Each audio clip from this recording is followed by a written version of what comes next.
retail was never on my radar. Just shows you that sometimes God has things for you that you didn't have for yourself. Yep. And it was like a light bulb went off. Because I was like, this is where everybody at. You know, I had not seen that many people in a enclosed space in over a year. Yeah. Prayed about it, went home, did a lot of research, reached out to some of the mall properties. The next morning at 9 a.m., I got an email. It has to work or it has to work. Today, I want to bring a super special episode to you. You might have saw us do this flash mob. And today I wanted to bring Aisha from the Sistah Shop on so we could talk about business, talk about continue to help the business and continue to win. What's good, sis? Hey, Nehemiah. Thank you so much. No problem. Thanks for being on here. How's your day going today? My day is great. It's a beautiful day in the A. Good. That's a fact. Where you from? You from New here? York, Brooklyn. Oh, you just said that Biggie. That's right. You said you a karaoke queen when Biggie come on. Oh, all day, every day. Him and Mary. Him and Mary. Yeah. Okay. Biggie and Mary. Oh, Biggie. Okay. But, you know, it's two different genres. So That's true. Yeah. That's true. So how long have you been in business now? This brand has been in business for 7 years. The Sisters in Business Expo. Yeah. What was your first journey of entrepreneurship? So actually, my sister and I, whom you've met, Yeah. We owned a career consulting business for over 15 years. Career. Yes. Okay. Like yes. showing people what they should do, like what Yes. what career path they should take. Yeah, so our specialization was in resume writing and career coaching, and then Nice. we had also added on placement and job search for companies and corporations, so hiring services. Yeah. Nice. Okay. Cool. Your sister's she's a sweet person. She's amazing. Yeah. My everything. How that's your blood sister? Blood sister, only one. Okay. So y'all been riding for forever. So the Life. wheels fall off. Good. Because some people, how have you been able to keep a good relationship? You know, some people don't have a good relationship with their brother and sister. I'm so happy that my sisters have a great relationship, them together, and my daughters and my children, they like inseparable. Right. So I'm happy about that. But some people don't. Is there a thing that y'all do to keep y'all tight or? You know, I think it was instilled in us from our grandparents. That was just always something that was taught to us, that we should stick together, that we should never let anything come between us. So even like all of our first cousins, we're all really tight, like sisters and brothers. Okay. And we've just, you know, kind of trickled that down, and now we pass it on to our children. So my son loves her son and is just worships the ground he walks on. And so I think that's really where it How came old is from. her son? I know your son is So 3. he Austin, is right? 12. He's a Okay. preteen. And Austin is 3. Yeah. So, but you would think that they were the same age because they love each other so much. Wow, Yeah. and that's a huge age gap. So Sistah Shop now been in business 7 years. What gave you did you start with the shop or you started with the expo? So the Sistah Shop has only actually been around about 3.5 years. Okay. We started That's with an the Sisters in Business arm Expo. of the expo business. Exactly. So the parent company now is called the Sisters in Business Expo. That's been around for 7 years. We launched back in 2017, this month of 2017, but we held our first tour in 2018, where the brand was created to be a platform and a space for Black women entrepreneurs to successfully start, grow, and scale their businesses. And we wanted to do that primarily through like expos or trade shows. I had a business at the time, the career consulting business, and we always wanted to be in expos and trade shows, but they were either hard to get in or you had to know somebody, or they were mostly for like product businesses and we had a service. And the main thing was they were super expensive, even at that time. And so that was around the time when American Express had put out that Black women were the largest and fastest growing demographic of entrepreneurs, but the least earning, least funded, least supported. And I was like, nah, that ain't gonna work. And so I've always just had a heart for Black women in business and just for helping people to reach their full potential. I'm also a minister, and so that, you know, kind of comes into play there too. What's a minister? Is that a pastor? So I function as a pastor. I'm not a senior pastor or a lead pastor, but I work in pastoral ministry. Yeah. So a minister is the same as a pastor. That's what. Essentially, yes. Similar. Yeah. Just different like levels of title. So usually when someone thinks pastor, they're thinking of like the head of the church running the church, right? And I, in my roles, have assisted pastors as what's called like an associate pastor or an associate minister. Okay. How did you get in that? A calling. I've been in ministry and preaching for over 25 years. Most people don't know that because now they know me as the businesswoman. But before there was ever a business, there was Aisha, the preacher. So when I was in college, I began to kind of wrestle with my calling. And then when I got out, I was like, all right, God, I can't fight you no more. And accepted my calling and went to seminary. I remember speaking with your sister. She said, y'all have had an expo in Philly. Like, was the expo a every year thing, a multiple time a year thing? How you selecting the location? Is the expo something y'all still doing? Yeah, so the expo started as a multi-city event. So for the first 3 years, we toured 4 cities along the East Coast. So New Jersey, Philly, the DMV area, Columbia, South Carolina, and Atlanta. So it's actually 5 cities. And we do still do the expo, but now we have scaled back. So we just do a Northeast and a Southeast. So the Northeast Expo is in New Jersey. We had it in April of this year. And then the Southeast is here in the Atlanta area, and it's going to be in December. Nice. Okay. Lovely. Lovely. So the store been about 3.5 years. Yeah. What made you, I guess it was the transition of you're helping all these sisters in business. I want to go put all y'all in the store. I know you talk about the Amazon of the bit. Talk through all of those things. Yeah. So honestly, retail was never on my radar, and that just, just shows you that sometimes God has things for you that you didn't have for yourself. Yep. And the Sistah Shop came to be because of COVID. In 2020, we had our tour planned out. We were actually adding a city. We had already booked a location for Houston, and we were excited to finally be going, a little further southwest. And then when the pandemic hit and we couldn't host our expos, we, like many people, pivoted initially to virtual. So we held a virtual conference that year. That was also the first year that we were adding our pitch competitions to the brand. So we held the pitch competition virtually, and we made it through 2020. But then when 2021 came around and COVID was still lingering, we were like, what are we gonna do? We didn't know the fate of live events. Yeah. We also at the time had already added our university component, the Sisters in Business University, where we do teaching and training. So that was an easy transition to online and virtual. But we still knew that many of our sisters were hurting and going out of business because they were missing the live events and the in-person selling. And then as the business of ourselves, we were, struggling, beginning to feel the impact and the brunt of not being able to do what we really were created to do. And so that is how the Sistah Shop came to be. I was at the time living in Jersey. And, up north, they were not playing about COVID. Yeah. So down here in Atlanta, everything was wide open, but in New York and New Jersey, everything was shut down. Yeah. And so it wasn't until around January of 2021 when things started to slowly open back up. And the first thing to open back up was the mall. Were the malls. And so one day I was tired of being in the house. I put my son in the stroller, covered him up, and went to the mall in Jersey. I went to the Dream, the big mall in North Jersey, and it was packed. And it was like a light bulb went off because I was like, this is where everybody at. I had not seen that many people in a enclosed space in over a year. Yeah. And it was just unless you lived in Atlanta. That part, yeah. Which Atlanta never shut down. I didn't come here with a 10-foot pole during COVID. So a light bulb went off. Wait, when did you move to Atlanta? I've only been in Atlanta 3.5 years. Okay. Well, not even. December will be 3 years. So you opened up shop from we the did. government. I moved here in December and we opened in June of the next year. Okay. So about 6 months Wasn't playing around. But yeah, so I went to the mall and I saw all those people and I was like, maybe this is, and there were also a lot of vacant stores. Yeah. Because a lot of stores had closed. And also that mall actually was just opening. It was a brand new mall. And so a lot of the stores never even got to open because of COVID. And so I was like, this might be something we could do. Prayed about it, went home, did a lot of research, began to, look into what it might take, reached out to some of the mall properties. The next morning at 9 a.m., I got an email. Wow. And they were like, we got your email, let's talk. 4 months later, we opened our first store. Wow. So it happened really fast. Definitely not something we envisioned. Was the first store open in Atlantic Station? No, in Jersey. No. When you came to open your one in Atlantic Station. Was it open already? No. I know the Jersey was the first one. Oh, was it still there? No. So I know you opened the Jersey. Okay. But then when you moved here 3.5 years ago, is that when you're saying you opened it up in June here? Yes. So I moved here in December of 2022. Yep. And no, in December of 2021. Yep. I moved here. We opened Juneteenth weekend of 2022. And what I was asking was, has the store been in Atlantic Station from the beginning? No. Oh, yes. That's what I'm saying. Yes, I'm sorry, bro. Yeah, that's what. Yes.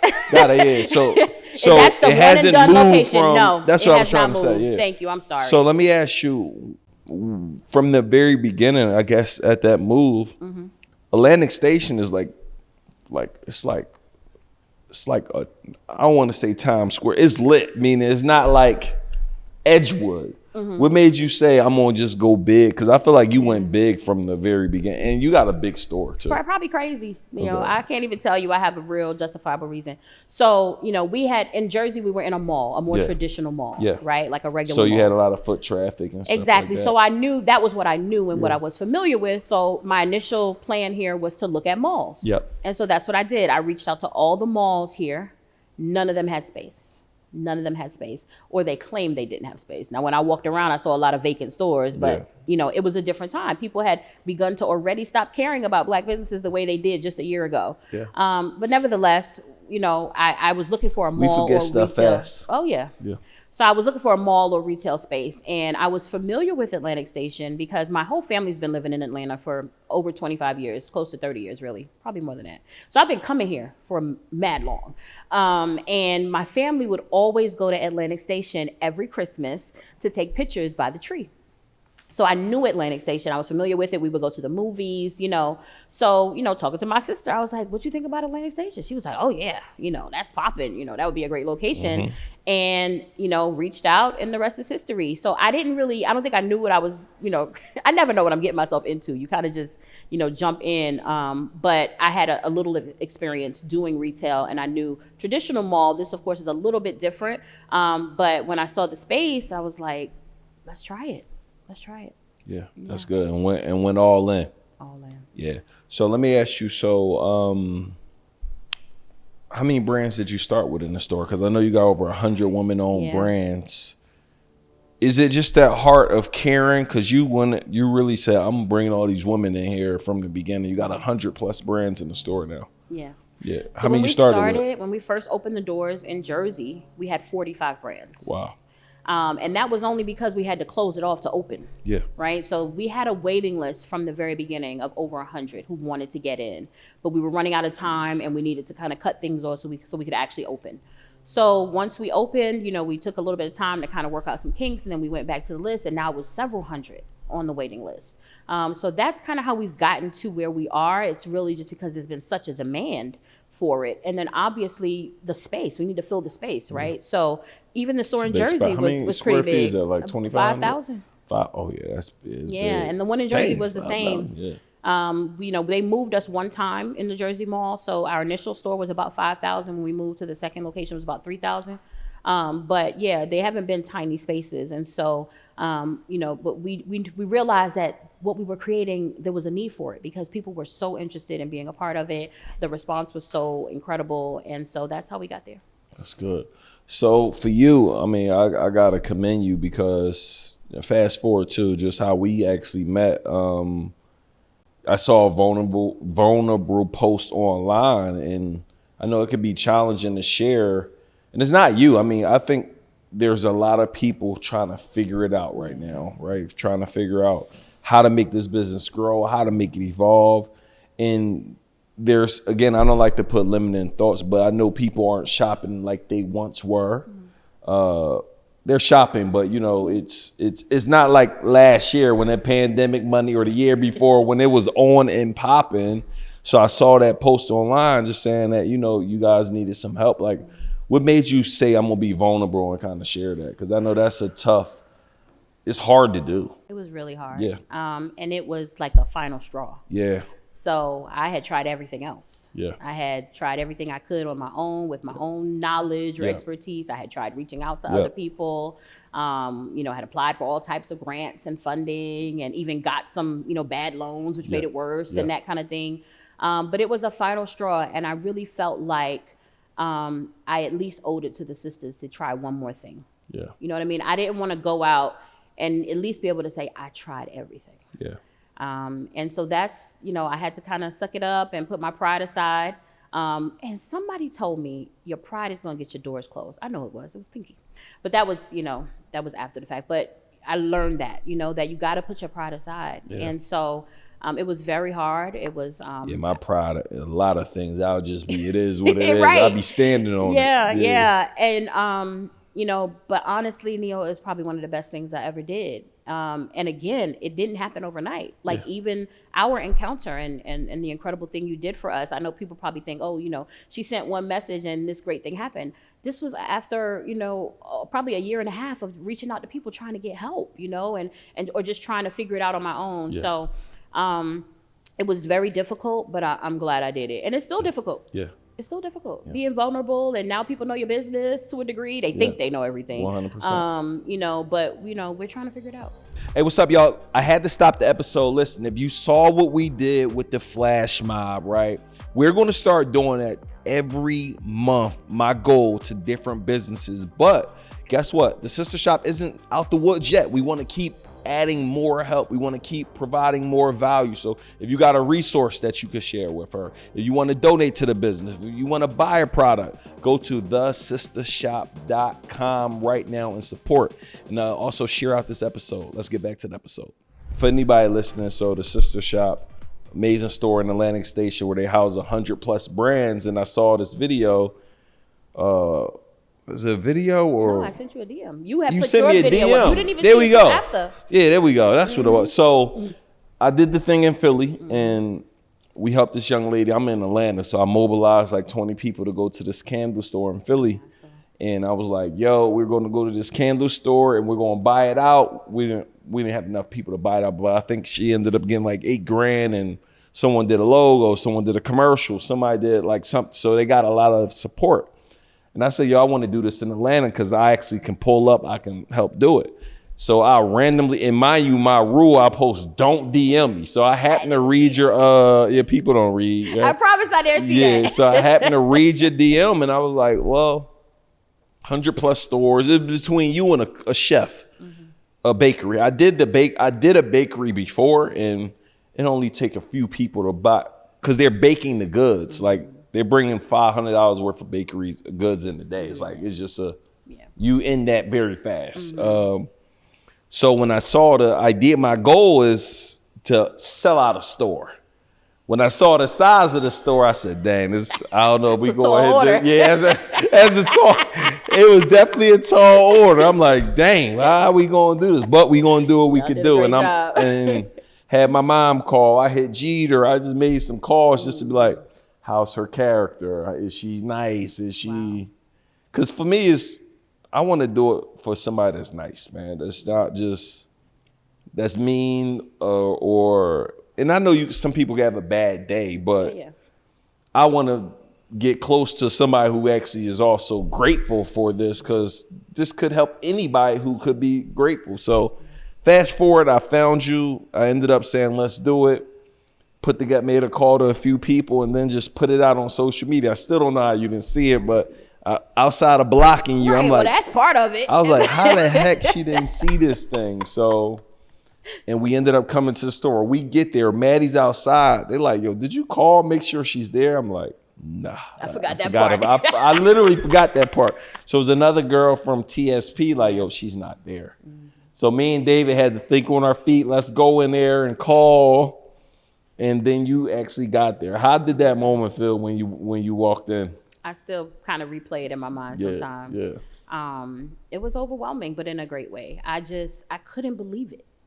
And because of course in my head, I didn't know all the backstory. Yeah. So I had no idea how y'all all got there. Yeah. And I didn't know anything about the Target and the walkover and just all the details and the planning that went into that, you know? And so in that moment, I was just overwhelmed with gratitude to see the store full. Yeah. You know, it's something I've always wanted, aside from, you know, like our grand openings and then maybe like a couple of major holidays, you know, it's not usually full. And that's all I've ever wanted was for the store to be full. I've wanted to have a line. You know, we have the little stanchions where you can put the lines. I wanted to put those out and just have a line. And so to see that was just like, oh, it was an overwhelming feeling of gratitude.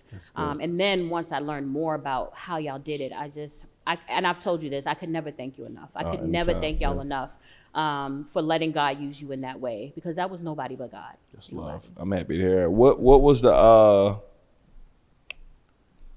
And even I'm happy to see, like I was on Instagram like a week ago, and it was a Saturday. People was all in the store. Like it was a good 10, 20 people in there. I'm like, yeah. Yes. Like you said, you want the Sistah Shop to be like a staple. When you go here, people go to the Breakfast Club. That's it. They go to Toast on. It's like they can come to the Sistah Shop. Yeah, and that's already started to happen. Good. Like we've had a lot of people over the last few weeks who come and said, I saw it online, you know, I don't live here, but I'm in town. I just flew in and I had to come here. One lady was like, I'm about to fly out, but I had to stop here. So that's kind of all we wanted. You know, it was to be that staple, to be that well-known experience, right? Because when you come to the store, it's an experience. It's not just another store that you go in the shop. There is no store in the world where you would come in and feel what you feel when you come, like you do when you come into the Sistah Shop. That's good. And that's been just a blessing. We've had I saw y'all people dancing the other day. Oh yeah, like, it's a vibe. We party. We like one of them dance. line dances or something. We were doing the Cha-cha. wobble. Yeah, the wobble. Yeah. Yes, we have a great time. You know, it's a sanctuary of sisterhood. And of course, we love the Say brothers. when my sister win, we all win. Yes, that's our trademark slogan. Yeah, when my sister wins, we all win. Something I just, kind of started saying, not even really thinking about it, but realizing how powerful it is. And so my attorney was like, you need to trademark that. And we did. And it's a lifestyle. We live, eat, and breathe it. Sometimes people will come in and be like, oh, well, we want you to get the sale. I'm like, no, that's not how it works. Like, if you got to go directly to her and get it because we don't have it in stock here, go get it. Like we want her to win too. Because it's no competition, no losses here. We all win. And that's so dope just because, you are, sure you could just make a lot of your own merch, but you are legit letting people come sell their brand, make money. They're actually making money and don't got to be there. You're a distribution channel for 100 people, which is... It's a lot. It's definitely a lot. It's definitely a lot. So one of the other things I wanted to talk about, I just was thinking through like other things that could be done that I think can really help. And one of them, I think Coach K came, shout out to Coach K. I think you need to actively start applying for a grant a day like she talks about, just really looking, because there are grants out there to help small businesses. But I think with your nonprofit arm, I would be hosting a monthly program for children, teaching them about businesses and just different things where I think people would be more willing to donate. Yeah, absolutely. Also, I think you're about to do it, but everybody here they gotta market and talk about this thing. They gotta have a requirement in the scope of work that they're responsible of doing to be in here, because this is experience. But this is an opportunity, but we both gotta work in this opportunity. Absolutely. Yeah, right? We've already started to put that in place. Good. Anything else since I know you've done a hot seat, you've been working, you talk anything else that you're putting in motion? We're making a lot of changes. Good. Not straying away from our core 100%. And what we were created to do, but definitely some things on the back end that will hopefully keep us in a good position and put us in a better position. So things around marketing, the requirements. We actually put a total freeze on onboarding new brands until we can, get some things sorted out with the ones that we have, but then also get some new stipulations in place. So that's mandatory. Yeah, absolutely. So here's a scope. Can you honor this scope? Yeah, you come in knowing what you signing up for. 100%. But of course, we also had to, make the current brands aware of what the changes are going to be. Some like it, some don't, and that's fine. That's fine. You got a choice to make. 100%. But we are learning, that hard work is important, but it can't be everything, right? It's still a business. 100%. And I think you let hard work take over. Yeah, I can admit to that. Yeah. I didn't learn entrepreneurship anywhere. I've been figuring it out like many. Yeah, most of us. But I've been trying to do my best. And so trying is not necessarily enough. Sometimes you just gotta, put on your big girl, draws and do what you got to do. And so, we've definitely been the team has been on it, several calls a week, looking at our current policies and our current agreements and all that stuff and making the changes. And we'll be implementing them. Some have already been implemented. October 1st, we made some major changes, and then we'll be onboarding new brands by the end of the month. Good. And I also think everybody there got to be a contributor. Like, what do you believe we could do to bring more revenue in this business? Everybody. That's this week. Everybody, hey, you got to submit 5 ways you think we could bring more revenue in here. Like everybody, I'm learning, everybody around you got to put some work in. Yeah. Like, they got to be figuring out where, because if we don't do this, we won't be here. Right. You know what I mean? That's right. So that means we all got to. And we've seen that up close and personal. Yeah, you know and what I mean? it can So happen. it And can definitely we happen. don't want it to happen. What's the website? TheSistahShop.com. I need y'all to go to the Sistah Shop, thesistahshop.com right now. Go grab some merch, y'all. That's not a pity campaign. This is a donate if you want, but go buy a shirt. Go support this brand. Let's help it stay in business. And if you got resources, connections, advice, and tips, be sure to send over at DM, right? Just to be able to add some more value. So what do you see next for the Sistah Shop? What do you see next for the expos and what you got going on?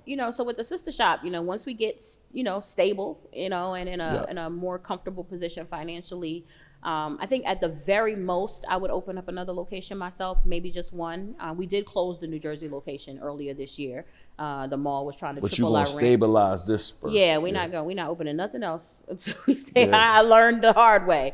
But then after potentially opening one more myself, I want to franchise it.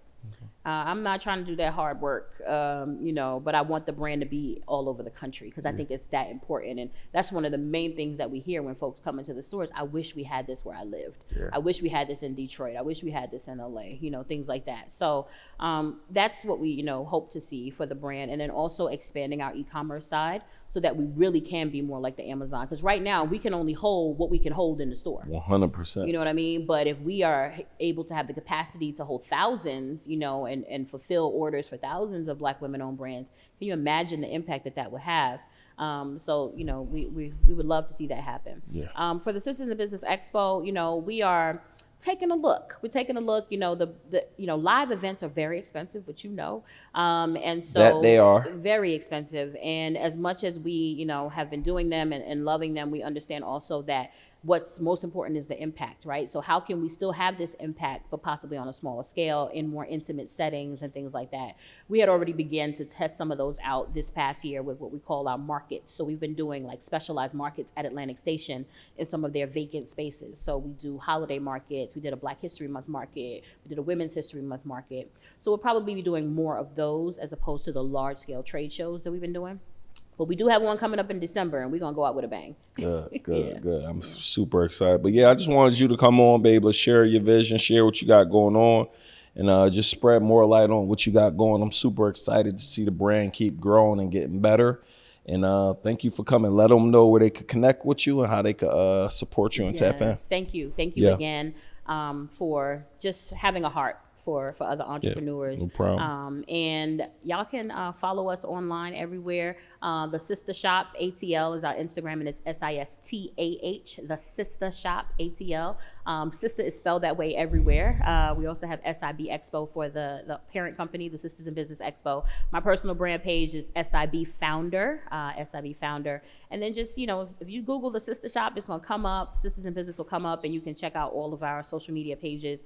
Connect with us, join our mailing list so that you can stay connected with all the things we have going on. Thank you. Let's get it, y'all. We'll see you guys on the next episode. Let's support.